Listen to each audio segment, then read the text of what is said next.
Muy bien, espero que sigan disfrutando y que hayan disfrutado de todas estas jornadas.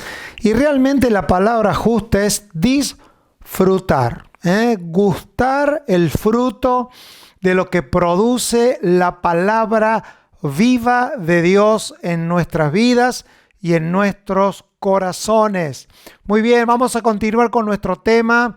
Agradecidos a Dios y gracias desde ya a todos por estar participando, por el altísimo nivel de impacto que ustedes, gracias a Dios, todos le estamos dando a este encuentro global con gracias, ministerios, riquezas de Dios repartida en tantos. Gracias a Dios, gracias por este día, este tiempo tan pero tan maravilloso. Continuamos con nuestro tema, la revelación del propósito eterno de Dios. En este caso, estamos viéndolo a través de las Escrituras.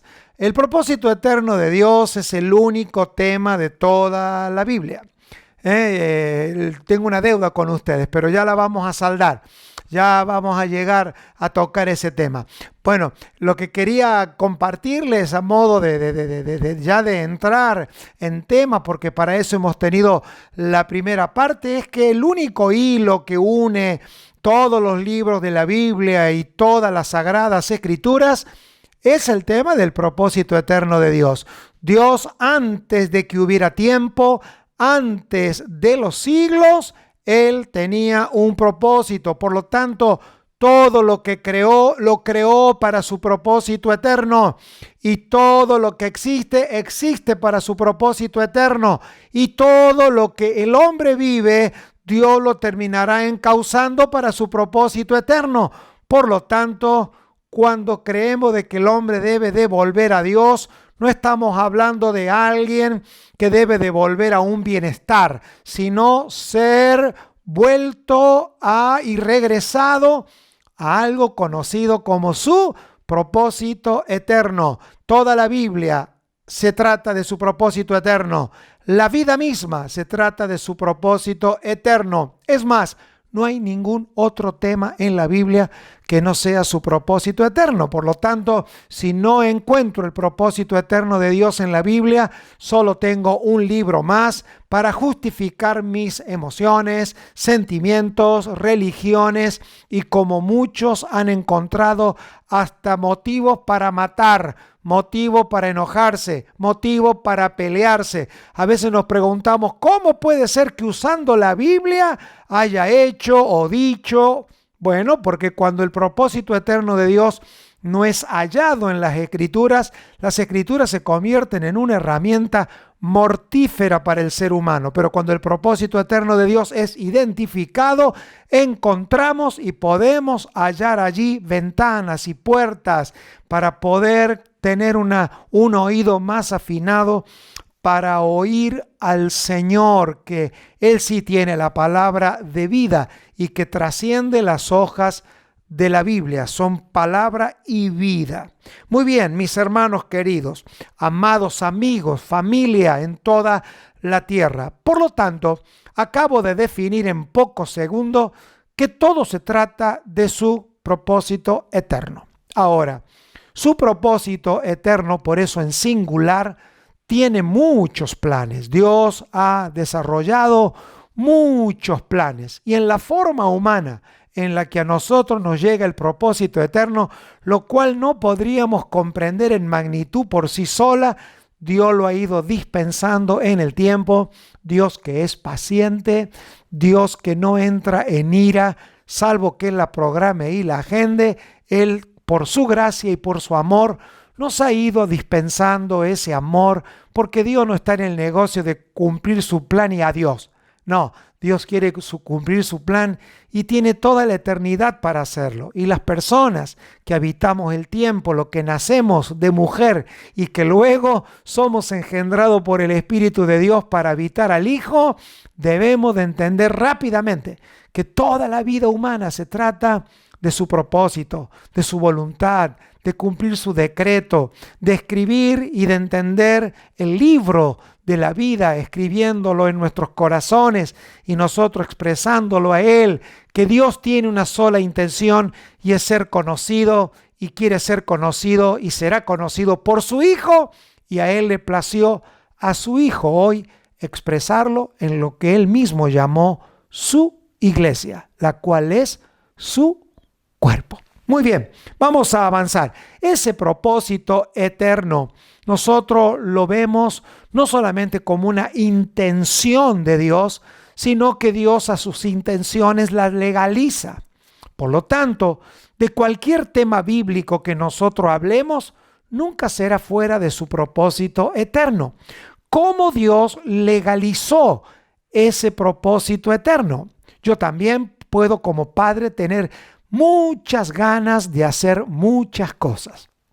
Lo que no puedo hacer es nada ilegal, porque los deseos de Dios no solamente son deseos, intenciones, sino que tiene su propia naturaleza de legalidad. Dios puede ser legal sin ser legalista. Dios puede tener leyes sin caer en legalismo. Por lo tanto, a su propósito eterno lo legalizó a través de su pacto eterno. Vamos, repítalo conmigo. Su propósito eterno lo legalizó a través de su pacto eterno. Y ahora, en el pacto eterno, su Hijo no es el medio en el que Dios se va a dar a conocer, sino que también su Hijo es el medio para legalizar su pacto eterno. Siempre es por el Hijo, para el Hijo, y ahora lo va a legalizar a través de su Hijo. Y esto todo fue antes de que los tiempos fueran. Por lo tanto, ningún hombre puede alterar, y esa es nuestra paz. ¿Sabe cuál es la paz de Dios? La paz de saber que ningún asunto en el tiempo puede alterar lo eterno, porque lo eterno ya fue, sigue siendo y siempre será, independientemente de las caprichosas circunstancias de la vida. Por lo tanto, las Escrituras hablan del propósito eterno de Dios a través de su pacto eterno. ¿Qué es un pacto? Un pacto es un acuerdo que define un vínculo y la forma, naturaleza y sustancia con la que ese vínculo va a permanecer. ¿Por qué el pacto, por qué el propósito eterno necesitaba un pacto eterno? Porque la envergadura del pacto, del propósito eterno, necesitaba un pacto a esa altura.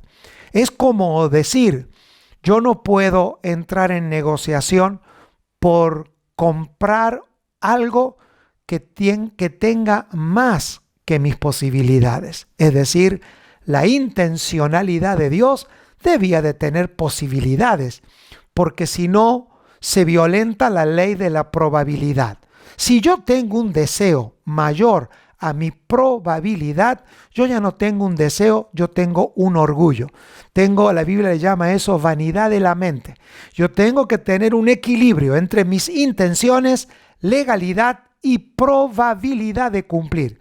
Cuando Dios tuvo su propósito eterno, necesitaba tener probabilidades de que ese propósito se cumpla. Las probabilidades nunca pueden ser solamente una intención, tienen que estar legalizadas. Entonces Dios legalizó su probabilidad en un vínculo. Yo no puedo comprar algo que no existe, no puedo hacer un negocio que no exista.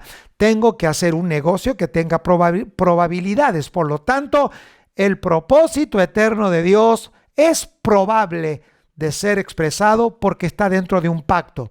Y ese pacto es un vínculo. Y es un vínculo basado en naturaleza de dos personas que pueden cumplir ese pacto. Por lo tanto, el pacto eterno le da legalidad al propósito eterno. Por eso ese pacto fue entre el Padre y su Hijo. Dos personas que tenían la probabilidad de que se cumpla. Entonces Dios hizo su propósito eterno. Dios disfrutó, dijo, yo me voy a dar a conocer pero esto lo tengo que legalizar. Por lo tanto, cuando el Padre vio la eternidad, la probabilidad de esa intención era su Hijo. Por lo tanto, el propósito eterno debió de ser legalizado en el pacto eterno. Y ese pacto eterno fue también hecho desde antes de la fundación del mundo. Y para llegar nosotros a entender ese vínculo, ese pacto, para nosotros poder disfrutar de ese propósito eterno, tengo que entender lo que es el pacto eterno, la naturaleza de ese pacto. Los hombres no pueden ninguno con sus pactos. Yo a veces he oído de que hay gente que hace pacto de sangre, que hace pacto con dinero, que hace pacto con palabras. Bueno, esas son cosas naturales que dejarán de ser con las palabras de las personas y hasta donde el ser humano llegue. Será hasta que llegue la sangre de ese animal que entregan a los dioses, será con ese sacrificio, como dice Pablo, que entregaban a los dioses, pero será hasta que eso se acabe y el tiempo se lo llevará.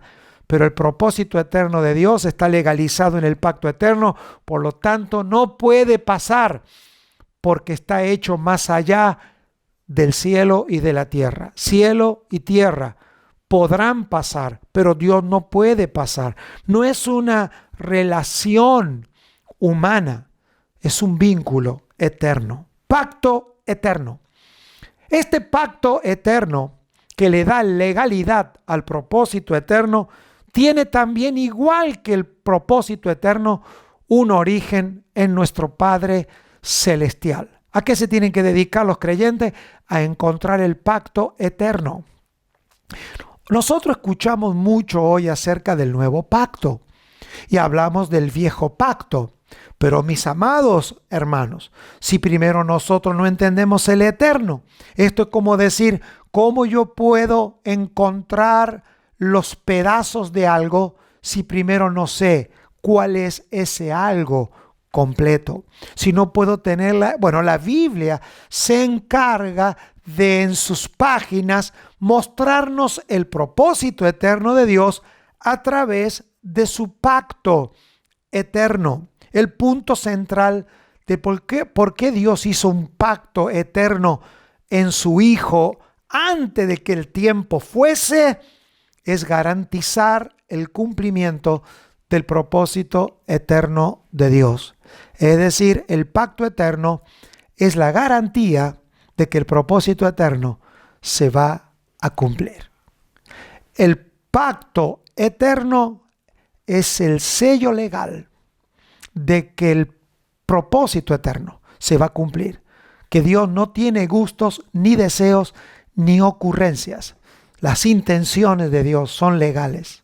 Por eso es que cuando tenemos intenciones que son del corazón de Dios, hacemos aquellas cosas que son legales, que están comprendidos dentro de la ley de Dios. Por lo tanto, este propósito está garantizado porque hay un pacto.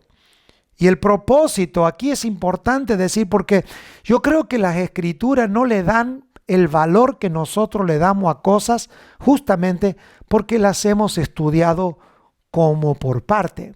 Por ejemplo, yo noto que la salvación del hombre tiene una relevancia a veces mayor a lo que todas las escrituras le da. Usted me pregunta, ¿la salvación del hombre es importante? Por favor, yo creo que ninguno discutiría la envergadura, como dice el escritor a los hebreos, esta salvación tan grande. Claro, porque los hebreos ya la habían minimizado, pero nosotros podemos cometer, mire, los humanos cometemos varios errores, pero dos de ellos o minimizamos o maximizamos. Nos cuesta muchísimo mantenernos en la medida justa. Nos cuesta mucho el peso justo. Nos cuesta mucho el tener lo que es justo. Nos cuesta mucho hablar lo justo. O hablamos de más o hablamos de menos, o pesamos de más o pesamos de menos. ¿Ve? Tenemos como un desequilibrio por causa del pecado que lo llevamos a la vida del espíritu o al entendimiento de las escrituras. La salvación del hombre es clave e importantísima, pero no es el fin del propósito eterno de Dios. El propósito eterno de Dios no era salvar al hombre. El propósito eterno de Dios es que a través de su pacto eterno el hombre pudiese alcanzar salvación y pudiese el hombre colaborar con el papel, por decirlo de una manera determinante que tiene, porque nada es más glorioso en la creación, nada puede expresar más al Hijo de Dios que un hombre nuevo, un hombre nuevo. Dios hará una nueva creación y esa nueva creación es un hombre nuevo. Lo que no es el propósito eterno. El propósito eterno no es que el hombre sea salvo. El propósito eterno es que el hombre salvo a través del pacto eterno hecho en su Hijo. Dios no solamente a través de su Hijo legalizó su propósito eterno, sino que hizo que el hombre que iba a desobedecer pudiese ser incluido, aun pese al pecado, nuevamente al propósito eterno de Dios. A Dios no lo tomó por sorpresa el error humano o el pecado del hombre. ¿Por qué? Porque Él no solamente tenía un propósito eterno, que no empezó en Génesis 1, sino que también tenía un pacto eterno. Y ese pacto eterno hace que esa intención de Dios nos alcance a nosotros hasta el día de hoy. Solamente hice referencia a este hecho de la salvación porque creo que hay una sobrevaluación o a veces hay una devaluación sobre la salvación del hombre. Y encontrar el punto medio no soy yo el que lo va a hacer. Eso lo hace el Espíritu de Dios. Cada vez que hablamos estas cosas, no faltará del otro lado el que oye solamente 2 minutos y dirá, ¿saben qué dijo Juan? No importa, la vida del ministerio de la predicación es un riesgo constante, pero sabemos que hay diferentes tipos de personas aquí. Sé que el que tiene un corazón para Dios sabe que no estamos aquí para crear controversia, pero sí tenemos que poner cierto despertar en el corazón de la gente. La salvación del hombre no era el propósito eterno de Dios. Por eso es que dentro de las congregaciones, lo que nosotros llamamos iglesias cristianas, hay personas que operan o hasta hemos llegado a operar en niveles de orgullo como si ya que soy salvo, ahora puedo sentarme en una congregación, en una iglesia y comenzar a opinar sobre lo que me gusta o no me gusta. Señoras y señores, la salvación es una expresión de la gracia de Dios basada en su propósito eterno y basada en que ese propósito fue legalizado y que por eso nosotros tenemos acceso a esa salvación. ¿Y de qué se trata nuestra vida como salvos? De colaborar con que ese propósito que Dios tuvo en sí mismo y en su Hijo de darse a conocer, lo podamos ver manifestado en nuestra vida. El pacto eterno tiene un medio. ¿Se acuerdan que el propósito era el Padre y que el medio para manifestarlo era su Hijo? En el pacto también es el Padre y el medio de garantía era su Hijo. Su Hijo, quien fue enviado a la tierra, quien vino en forma de hombre, engendrado por el Espíritu Santo, nacido de mujer, pero engendrado por el Espíritu. Vivió entre los hombres, fue tentado, fue a la cruz, murió, fue sepultado, resucitó, ascendió y ahora está en la tierra a través y en forma de la iglesia. Por lo tanto, el resultado de ese pacto eterno es el cumplimiento y consumación ¿de qué? De su propósito, de su propósito. Por lo tanto, existe un solo tema en la Biblia, su propósito eterno, y todos los demás temas convergen en su propósito. Por eso, nada de lo que está en la Biblia vino para que yo tenga una buena familia y para que las personas sean salvas. La Biblia toca el tema de la salvación, pero no es el propósito final. Claro que la Biblia habla de guerras, pero no tiene como fin una guerra. La Biblia habla de prosperidad, pero no es el fin la prosperidad. Señoras y señores, la Biblia es un libro multicolor, es un libro multigusto. La Biblia atrae los 5 sentidos del hombre para dejarnos depositados a donde los sentidos no pueden entrar, que es en la vida del espíritu. Por lo tanto, oh, qué hermoso momento este. El pacto eterno es un convenio eterno entre el Padre y el Hijo, quien mediante su Espíritu eterno, acá apareció y qué bueno, porque este propósito eterno no solamente vemos al Padre, vemos al Hijo, sino que vemos al Espíritu, las 3 expresiones de nuestro Dios. Entonces, a través del Espíritu eterno, Él hace efectivo en el tiempo su propósito eterno en nosotros. ¿Cuál es la vida del Espíritu en nuestro tiempo? Hacerlo efectivo en el tiempo. Por eso dice la Biblia que el Espíritu de Dios se movía sobre la faz de la tierra. El Espíritu eterno opera haciendo en el tiempo efectivo lo eterno. ¿Por qué debemos de ser llenos del Espíritu Santo? Porque es el Espíritu Santo en su medida de plenitud que la medida del propósito eterno de Dios se cumpla en el tiempo de nuestra habitación en la tierra. Y por eso somos templo del Espíritu Santo, porque mientras que estamos en la tierra, este templo debe de cumplir con una sola tarea: no de ser pastor, no de ser predicador, esas son herramientas, no de ser papá, de ser mamá, de ser hijo, de prosperar, de tener empresa. No pierdan el tiempo. Hay un solo propósito: que Dios sea conocido, está legalizado por su pacto eterno, a través de su Hijo y por la obra efectiva del Espíritu Santo que está en nosotros y que no tiene que venir cada culto, sino que vino y se quedó entre los hombres. Yo desde que leí Hechos capítulo 2 no he invitado más al Espíritu Santo a venir, porque no tengo registro de que se haya ido. Vino y está moviéndose en estos momentos en los corazones de miles de personas que quizás están viendo esto por primera vez. ¿Y sabe qué está haciendo el Espíritu de Dios? Redarguyendo al hombre de pecado. ¿Sabe para qué?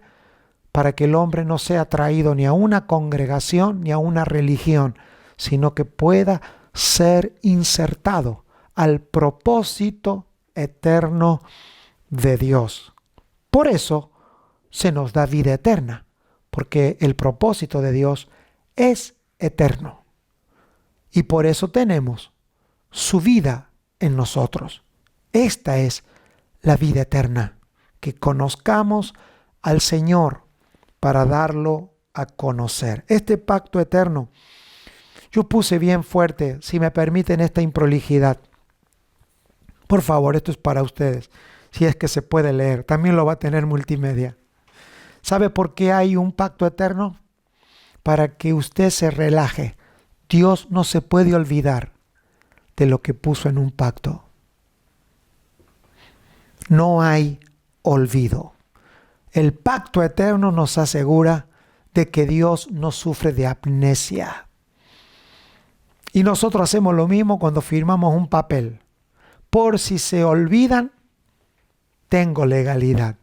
Dios, a través de su pacto eterno, nos ha asegurado que Dios no se olvidará de las palabras eternas que Él pensó de nosotros antes que el mundo fuese.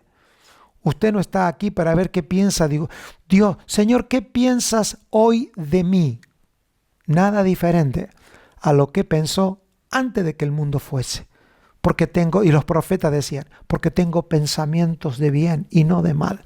Dios no necesita pensar en usted basado en los errores y pecados que usted ha cometido. ¿Sabe por qué Dios quiere la salvación del hombre? Por una sola cosa, porque Él no va a cambiar los pensamientos de bien que tiene para cada ser humano en la tierra. Solo que ese bien está dentro de un propósito, ese bien está legalizado, no se puede venir con pecados a ese propósito porque el pecado es ilegalidad y para ese pecado Dios también ha provisto a través del nuevo pacto perdón, redención e incorporación del hombre a su propósito eterno. Todo eso está en las Escrituras y para eso fueron escritas.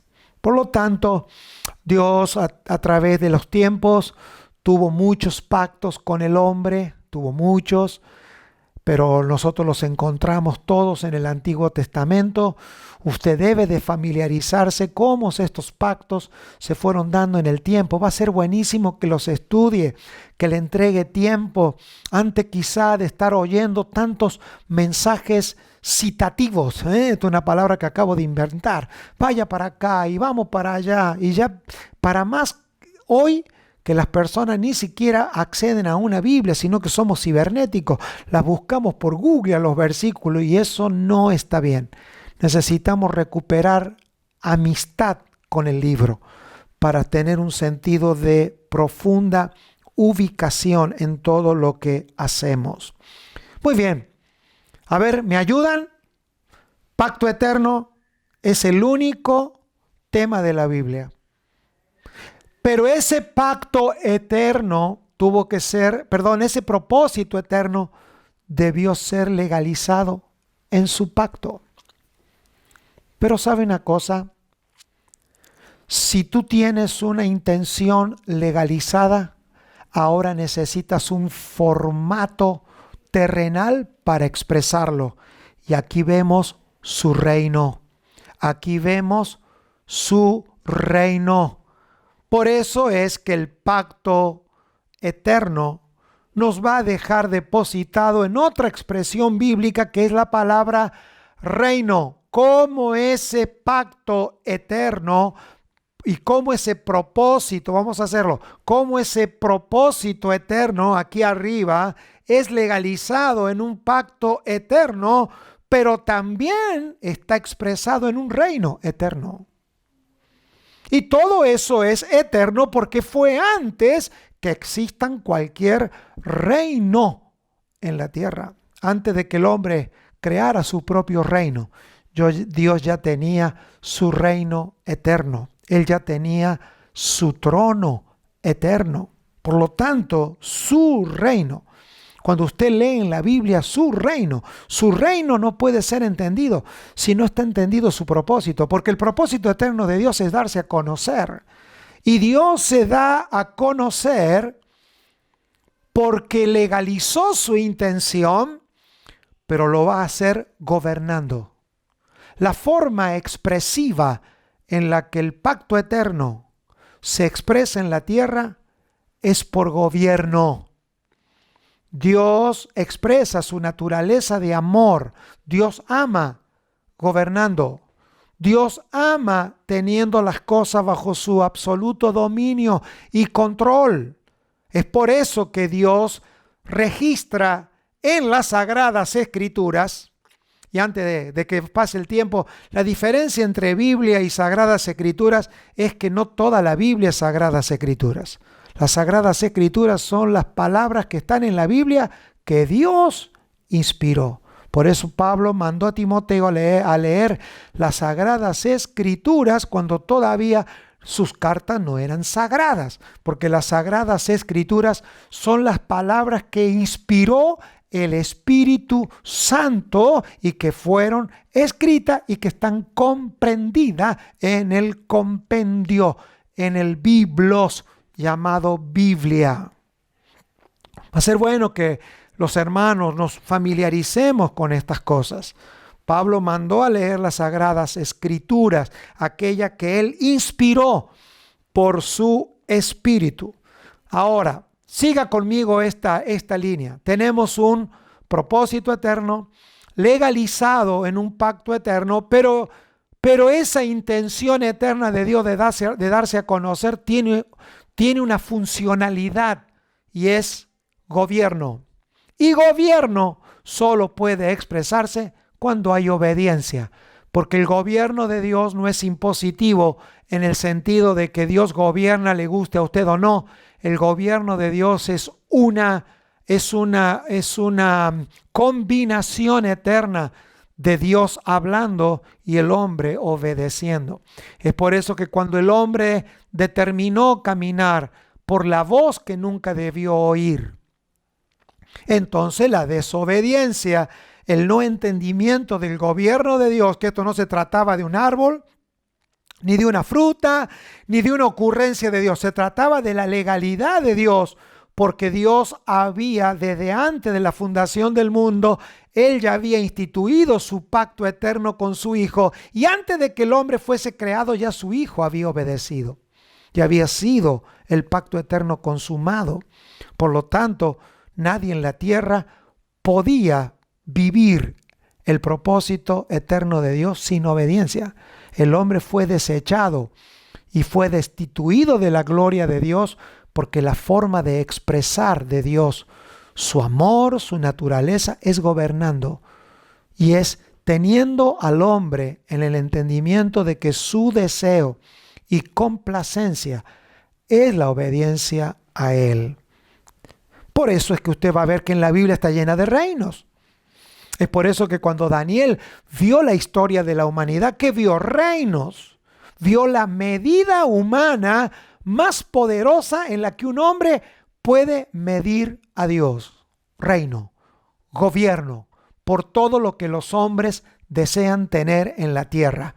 Gobernar, aunque después no sepan cómo hacerlo y meten al ser humano y nos meten en tremendos desórdenes.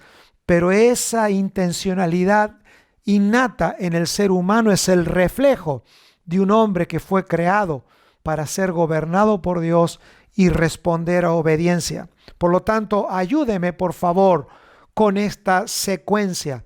Su propósito eterno está legalizado en su pacto eterno y ese pacto eterno tiene funcionalidad a través de su reino. Y su reino es influencia, es gobierno, es un ámbito en el que creo que hasta aquí vamos a llegar en esta oportunidad y tendremos tiempo para seguir, quizás mucho tiempo más hablando de esto que ni siquiera hemos abierto las tapas del libro. Por lo tanto, este reino es algo que la religión no ha entendido bien. Por eso es que nos vendría bien decir que el reino de Dios no es una dispensación bíblica, que el reino de Dios no es un tiempo escatológico y o apocalíptico. El reino no es una interpretación que yo pueda tener del hebreo, del griego, sino que el reino de Dios es un ámbito en el que somos puestos para vivir en obediencia. No es una pared en la que somos puestos, sino es un ámbito, el ámbito para lo que nosotros fuimos creados. Y esto es maravilloso porque hay un orden, hay una estructura.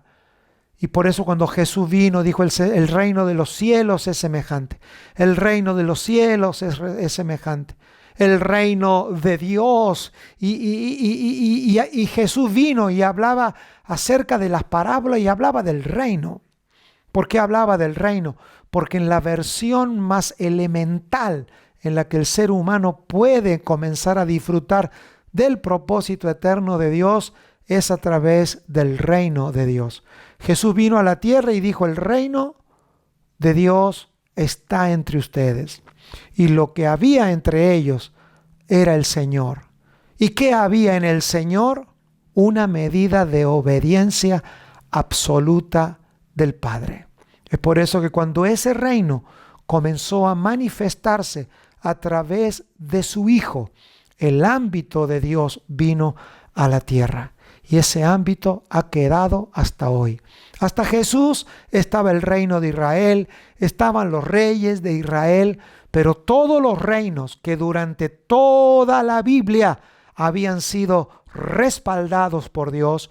Dios respaldó a Moisés, Dios respaldó a Abraham en sus guerras, Dios respaldó a David en sus batallas, Dios respaldó a Nehemías, Dios respaldó a los profetas, porque ellos tenían una visión de este reino. No era completa, pero ellos sabían que se trataba de un ámbito, que se trataba de un ambiente que Dios resguardaba, y para ellos eran límites geográficos, eran fronteras, eran montañas, eran ríos, pero venido nuestro Señor Jesucristo, vino el reino de Dios en su máxima expresión, no porque eran muchos soldados, ni porque eran mucha gente, sino porque había mucha obediencia. No había una medida de arma, no había una medida de canción, no había una medida de fuerza física como Sansón, no había una medida de música como David, había una medida de obediencia, porque el reino de Dios no está basado ni en comida ni en bebida. No tiene que ver ni cómo vivimos, ni cómo no vivimos. Tiene que ver con una medida de olor fragante, de obediencia a Dios.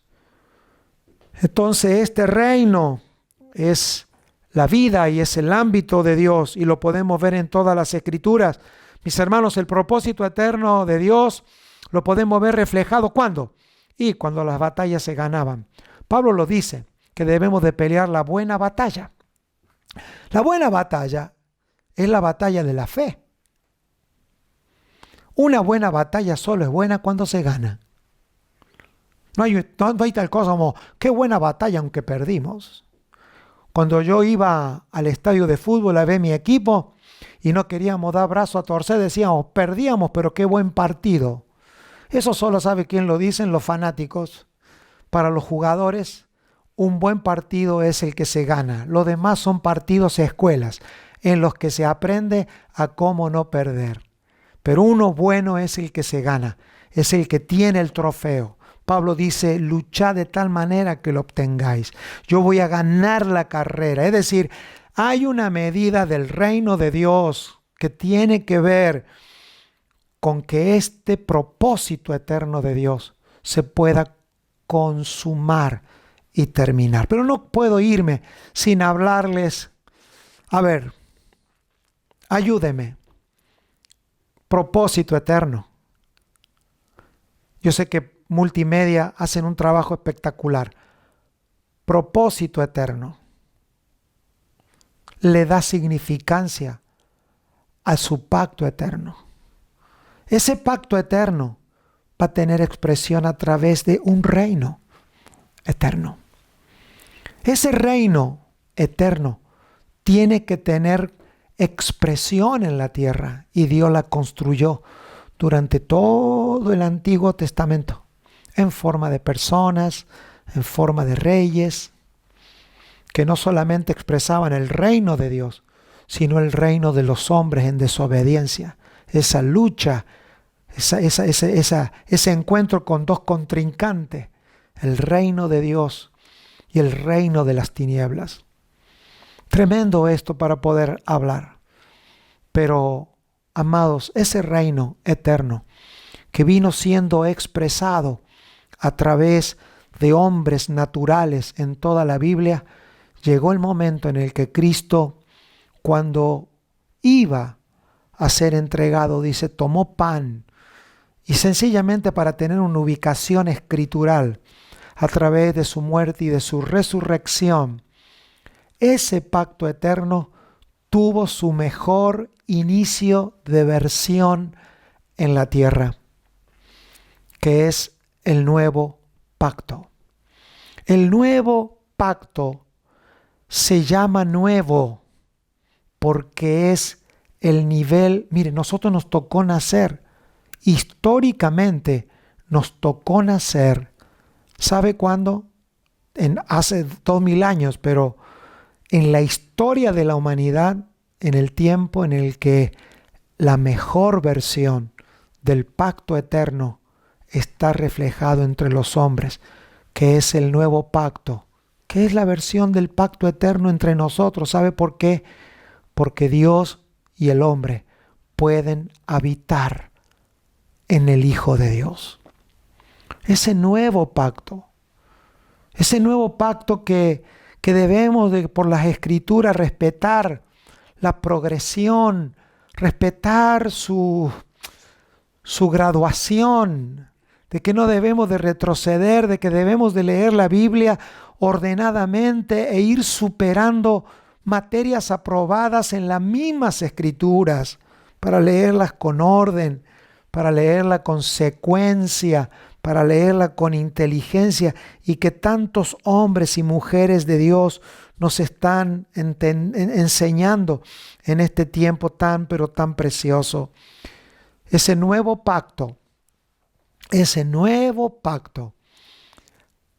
no nuevo de neo, sino nuevo de kainos, la naturaleza del pacto eterno, después de que Cristo resucitó, ascendió y se impartió en su iglesia. Después de eso, el pacto eterno está expresado entre los hombres con su máxima y más eterna versión. Por eso podemos ser salvos.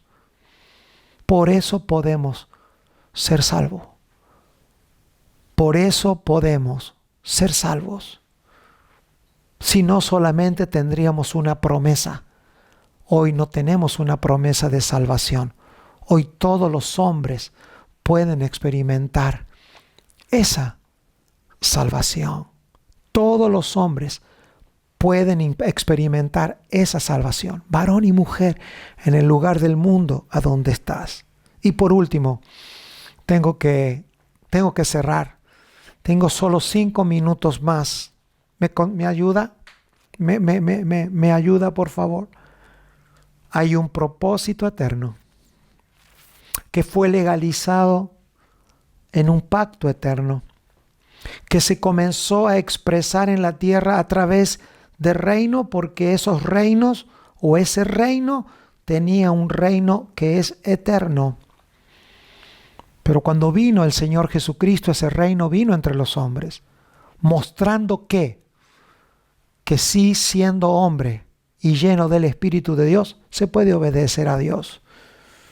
Y tantas cosas más. Para eso tenemos toda la vida en la fe y la eternidad para comprender. Y que ese reino hoy se expresa a través de la iglesia.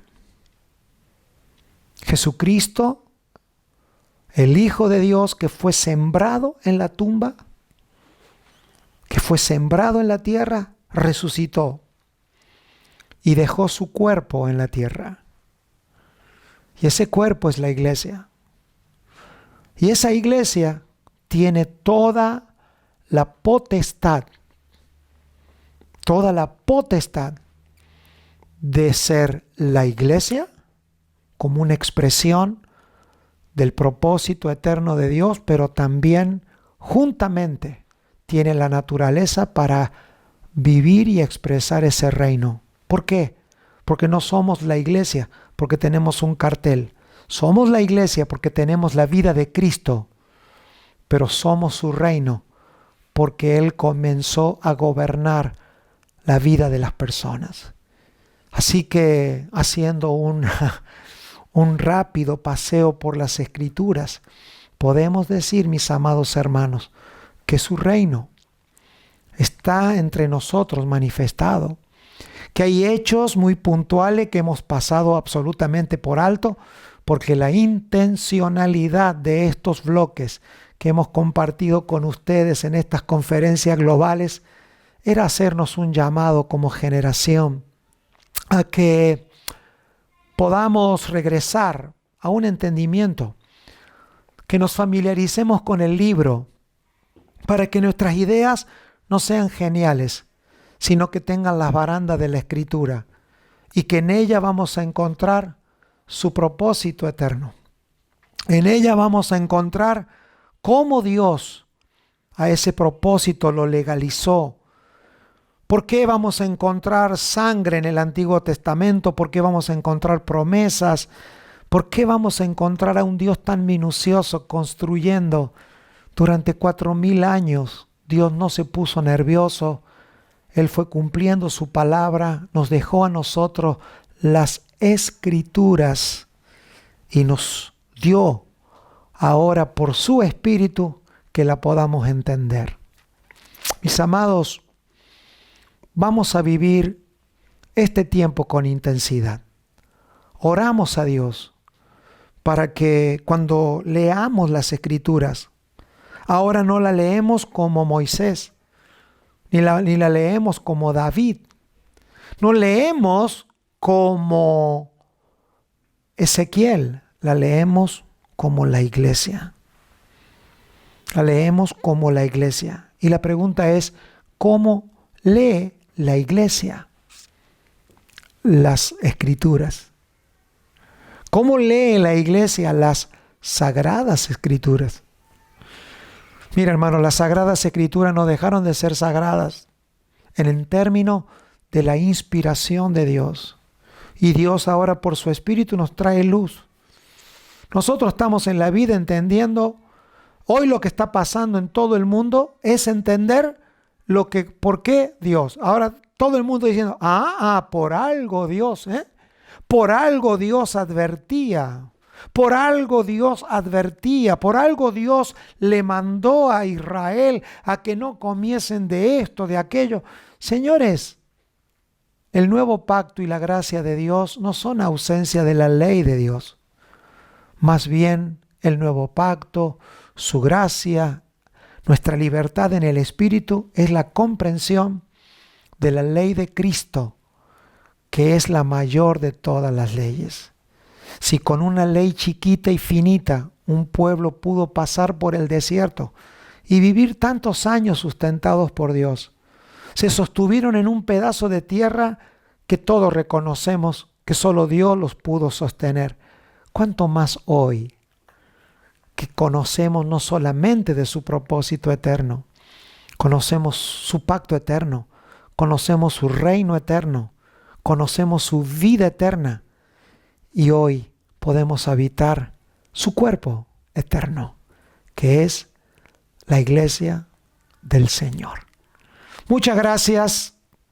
Los abrazo a todos. Gracias a todo el equipo. Gracias a todo el equipo de Rema por hacer posible que podamos estar cercanos a ustedes. ¿Quién sabe a cuántos lugares del mundo? Pero lo importante es que Dios sabe. Bienvenidos a todos. Paz.